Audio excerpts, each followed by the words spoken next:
Llevaros a vuestro hijo a casa después de dar a luz en el hospital, sobre todo si sois papás primerizos, puede llegar a generar mucho miedo. Por eso, os voy a resumir cuáles son los cuidados que va a necesitar vuestro bebé en estos primeros días, qué es normal y qué es mejor que vea un pediatra, para que podáis disfrutar de esta nueva etapa sin preocupaciones y con toda la información posible.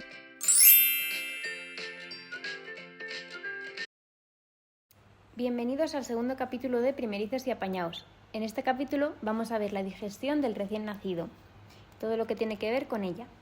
Entonces, aquí tenemos un pequeño índice de todo lo que vamos a ver en este segundo capítulo, que consiste en, primero vamos a hablar de cómo dejar al bebé después de hacer las tomas.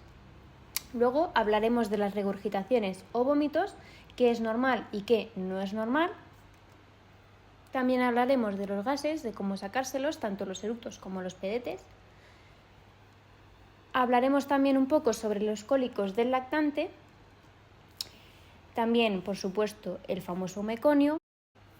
Y también, por último, sobre las heces de transición, cuando son normales y cuando son patológicas.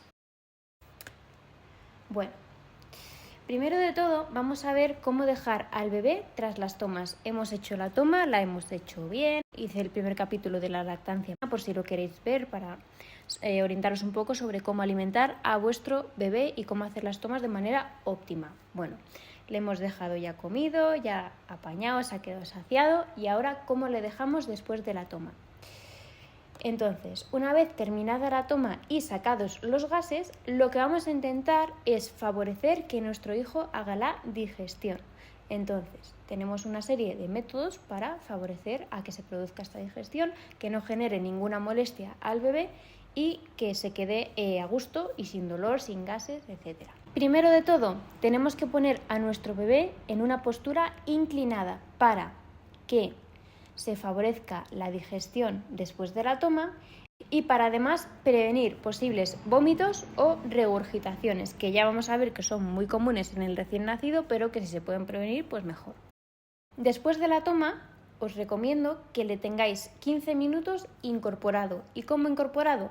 Lo ideal es que le tengáis incorporado encima vuestro, para que esté de la manera más vertical posible, 15 minutos.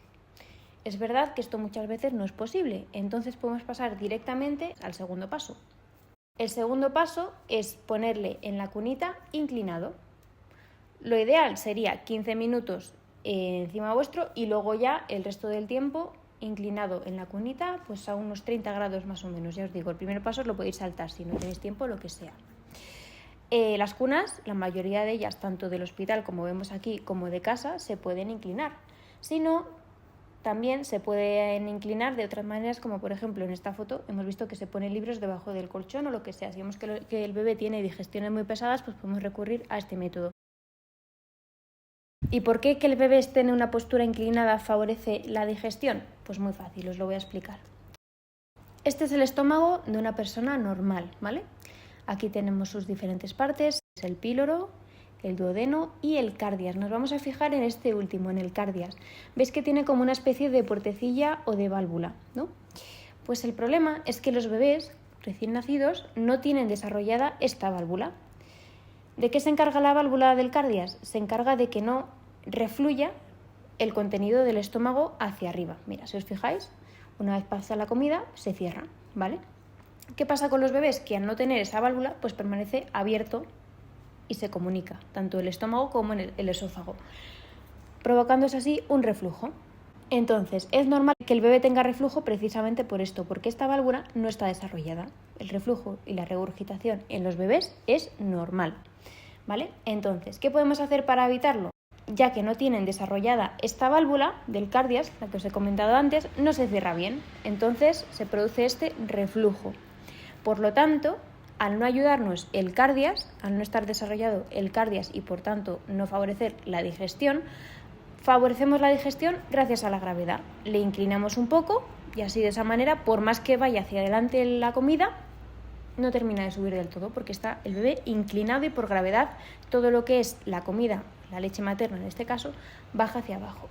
Bueno, vamos al siguiente apartado, que se trata de las regurgitaciones o vómitos del recién nacido, qué es normal y qué no es normal.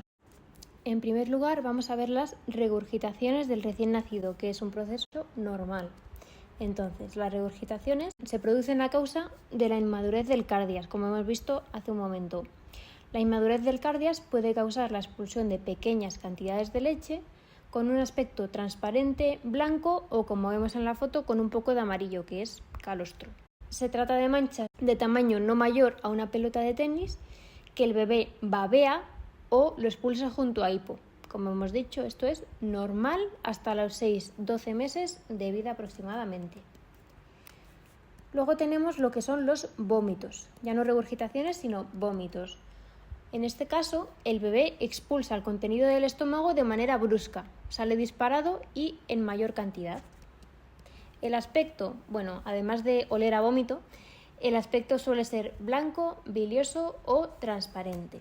Si no ocurre de manera aislada, el bebé no gana peso, el vómito tiene aspecto amarillo o verdoso, el bebé rechaza las tomas o el bebé hace menos pises o cacas de lo normal, es cuando tenemos que avisar al pediatra. Aquí os dejo una foto de un vómito patológico, un vómito que hay que estar vigilando si pasa más veces y, si es el caso, recurrir al pediatra. La cantidad, como vemos, es mucho mayor a la regurgitación que hemos visto antes, aunque el color sea transparente y demás, es mucha cantidad, entonces tenemos que vigilarlo. Y ya os digo, si es algo que ocurre de manera sistemática, si no se produce de manera aislada, ahí es cuando tenemos que avisar al pediatra, además de estar atentos a los otros signos de alarma que os acabo de explicar. Luego también tenemos la posibilidad de que el bebé en los primeros días, suele ser incluso estando en el hospital, expulse restos del parto. En estos casos, el vómito presenta un aspecto como con restos marronáceos. Además de lo que es la leche, expulsa algo de restos pues con ese aspecto marrón. Eso lo tenemos que vigilar. Lo que tenemos que vigilar es que no se produzca más de una vez. Entonces, si se produce más de una vez, es cuando tenemos que avisar a la enfermera si estamos ingresados o ir al pediatra. Entonces, en el caso de que el bebé regurgite o vomite estos restos marronáceos, tenemos que recurrir a un lavado gástrico, ¿vale? En el caso de que se presente de manera aislada, no pasaría nada, ya que el bebé lo suele digerir por él mismo y ya está.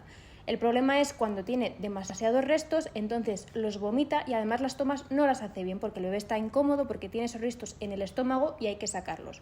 Ahora os voy a explicar cómo se hace un lavado gástrico, que ya os digo que se suele hacer incluso estando todavía en el hospital ingresados, que es una tontería, simplemente metemos una sondita pues de manera nasogástrica hasta la tripita del bebé, metemos un poquito de suero para que se diluyan bien estos restos y luego los aspiramos. Aspiramos estos restos y los dejamos ya fuera del organismo del bebé para que el estómago ya esté vacío de restos, etcétera, y pueda hacer las tomas de manera adecuada.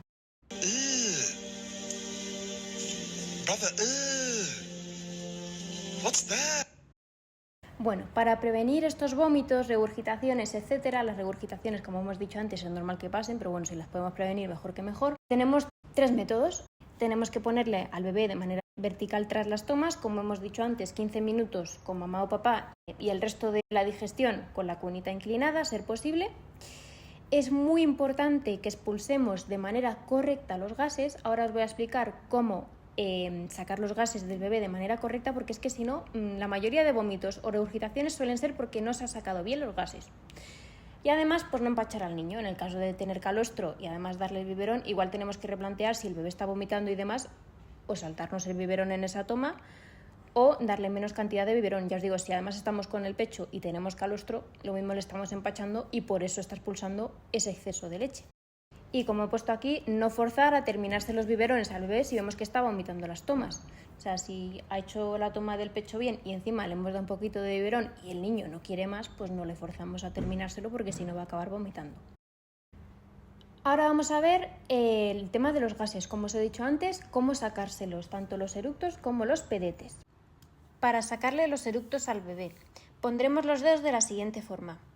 El dedo pulgar y el dedo índice irán sujetando la mandíbula del bebé y el resto de los dedos debajo de la axila, para de esta manera que el bebé esté sujeto.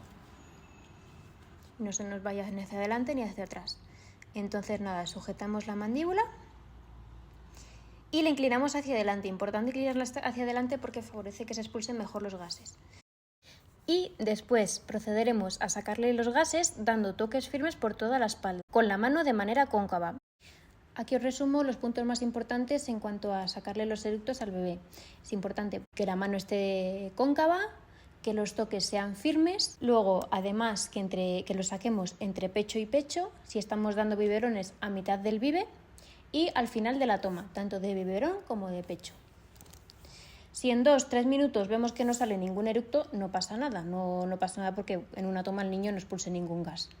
Para sacarle los pedetes al bebé bastará con encogerle sus propias piernecitas sobre el abdomen. Y es posible que salga algún pedete o si no, el simple hecho de estarle ayudando con estos movimientos le ayudará a favorecer la digestión y que expulse estos gases por él mismo. Si el bebé tiene gases y está con dolor o está irritable, también podemos hacerle un masaje en la tripita para favorecer el paso de estos gases o de esta caca por la tripa y que le duelan menos las digestiones.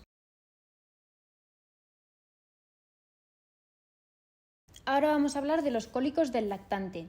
Está un poco en controversia si la causa de estos cólicos es digestiva o es de otra índole. Entonces, vamos a ver por qué pueden estar causados. Entonces, nada, la Asociación Española de Pediatría define los cólicos del lactante como episodios recurrentes y prolongados de llanto intenso o irritabilidad que suceden sin una causa aparente y que los padres o cuidadores no son capaces de resolver. Básicamente, el bebé está irritable y no tiene que ser necesariamente por una causa digestiva, ya que, como dice aquí, la causa concreta no se sabe con certeza. Entonces, hay diferentes teorías de causas que puedan causar los cólicos del lactante. Tenemos las causas psicológicas y sociales. Yo he visto que cuando el bebé tiene muchas visitas, le jalean mucho a lo largo del día, vienen los familiares, se llena la habitación de visitas y demás. Luego por las noches están muy irritables y no hay manera de calmarle con el pecho ni sacándole los gases, etc. Entonces es verdad que puede estar muy relacionado con el tema psicológico y social. También se puede deber a una hipersensibilidad ante ciertos estímulos como ruidos, etc. Y pues como hemos dicho antes, también se cree que puede ser por una causa digestiva. Como estamos hablando en este capítulo en concreto de la digestión del lactante, vamos a ver la posible causa digestiva de estos cólicos del lactante y cómo solucionarlo.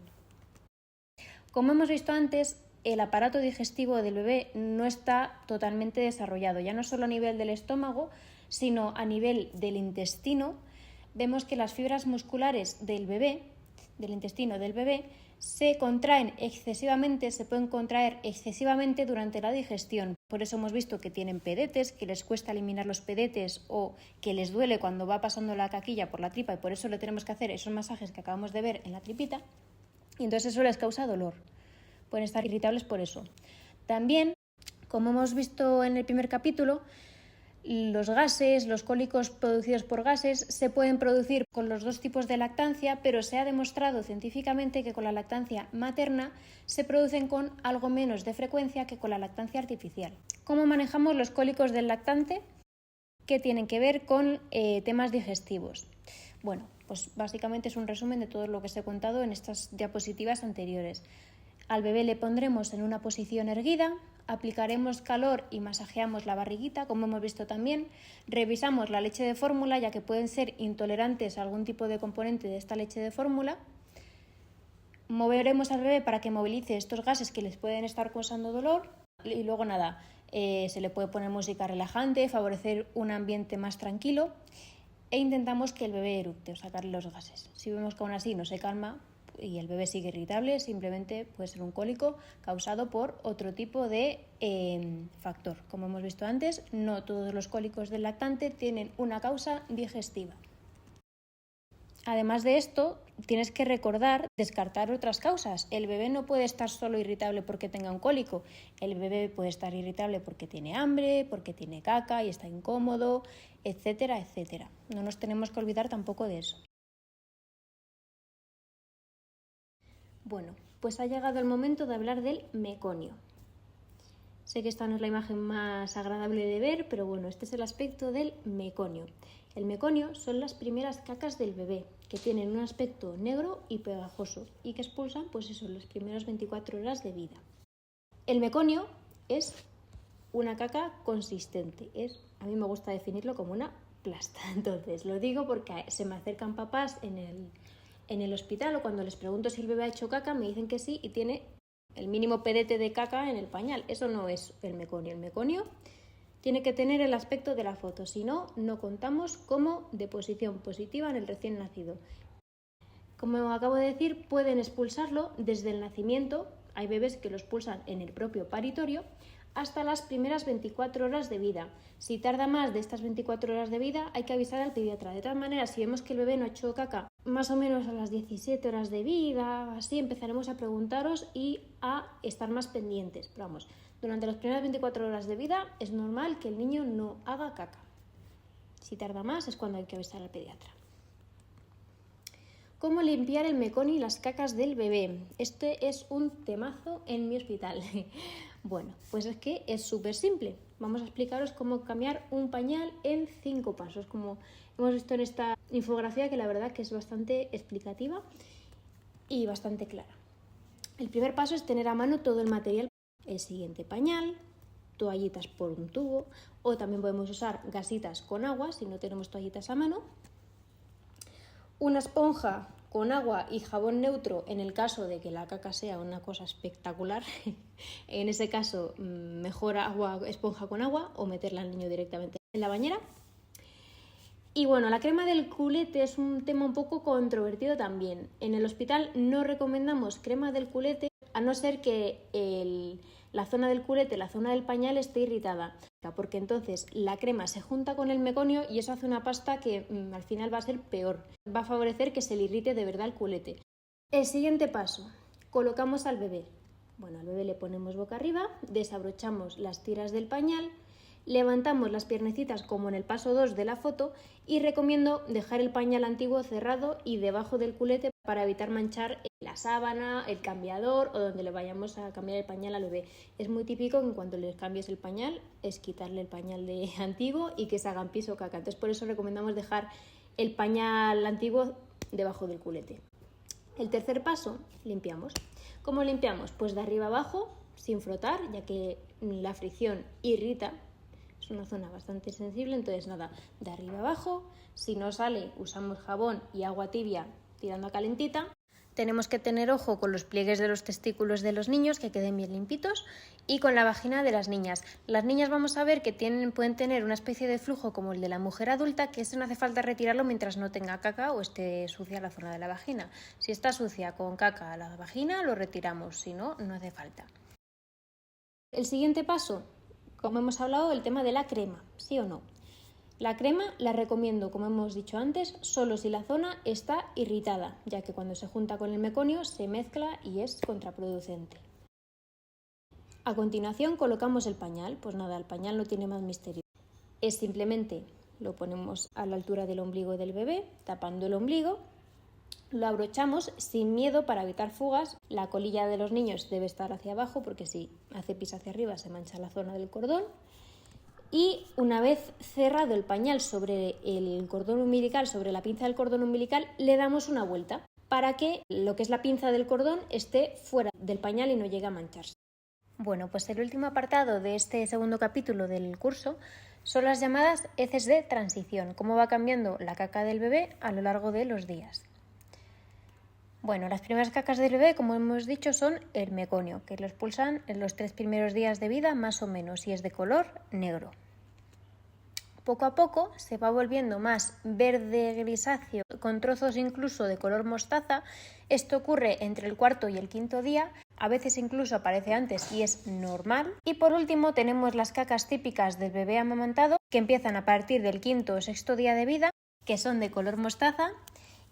Deben de ser mínimo 2, pero lo ideal es que haga una por cada toma y que sean líquidas. ¿Cuántas cacas diarias es normal que haga el bebé? Bueno, pues el primer día debe de hacer mínimo 1 o 2. Como hemos dicho, las primeras 24 horas de vida tiene que presentar el primer meconio. Si hace 2, mejor que mejor. El segundo día de vida tiene que hacer mínimo 2 o 3 cacas. El tercer día, cuarto día, etcétera, pues mínimo debe de hacer 2 o 3, aunque lo ideal ya empieza a ser que haga 1 por toma. Pero como mínimo, ya os digo, 2 o 3 al día. La caca, ¿cuándo es patológica y tenemos que consultar con el pediatra? Se considera patológico si el bebé tarda más de 24 horas en expulsar el meconio. Esto puede causarse simplemente pues porque no está ingiriendo la suficiente comida, no está tomando la suficiente leche, entonces recurriremos a darle refuerzos de biberón si no los estaba tomando antes. También puede ser causado con un tapón de meconio, que esto es básicamente que el meconio se seca e impide que el resto de lo que es la caquilla del meconio se deslice, y se recurre, depende del hospital, se puede hacer una estimulación con una sonda, se puede poner un enema, etc. Luego ya, en casos más raros y más poco frecuentes, puede ser causado por algún tipo de enfermedad. Por ejemplo, el hilio meconial, en el que el meconio es tan espeso que paraliza el intestino delgado.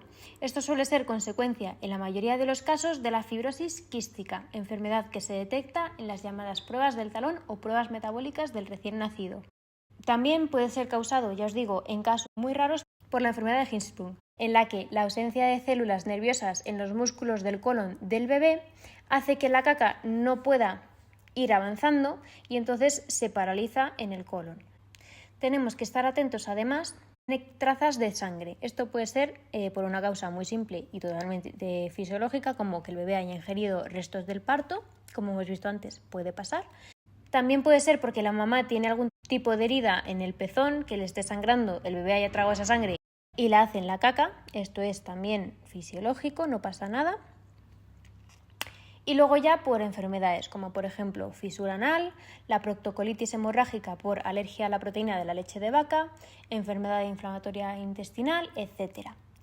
También, en cuanto al aspecto de la caca, si la vemos que es blanca o con restos arcillosos, también tenemos que consultar de inmediato al pediatra. Esto sí que puede ser algo más serio, ya que puede ser causado por algún tipo de problema hepático.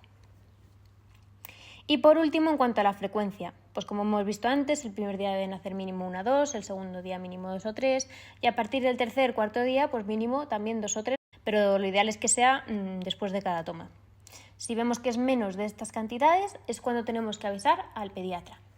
Espero que os haya gustado este segundo capítulo del curso y nos vemos en el siguiente.